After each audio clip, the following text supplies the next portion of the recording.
se! A gdje gori, Ralfe? Pripremi šlag pjenu, obuj lakirane cipelice, sestro slatka, jer kreće lansiranje! Što mi zapravo hoćeš reći? Idemo na internet. Make it, do it, make sense. Get all the make it, do it, Dame i gospodo, predstavljam vam internet!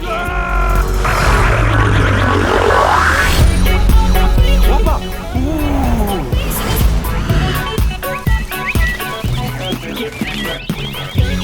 Gala, vidi ti to!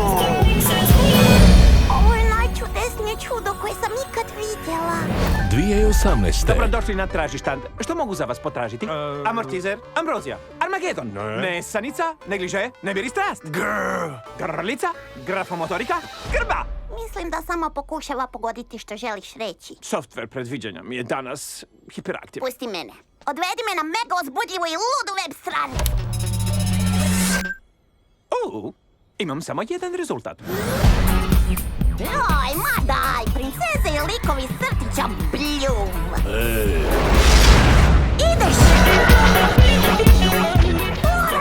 Ti ideš s nama, mala?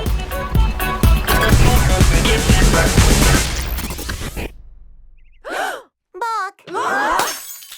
Hej, dame, ja sam princeza. A kakva si ti princeza? Pa, Imaš li čarobnu kosu? ne, Čarobne ruke? ne, Razgovaraš li sa životinjama? ne, Jesu li to trovali? ne, Proklali? ne. Oteli ili porobili? Ne, je li sve u redu da zovem policiju? Smatraju li ljudi da svi tvoji problemi nestaju kad se pojavi veliki, snažni muškarac? Kakva je to glupost? Stvarno je princeza! Ralf ruši internet. Krši lom 2. A nije bolje Ralf krši internet? Da, jer je on iskrši loma. Da, ali kaže se srušiti internet.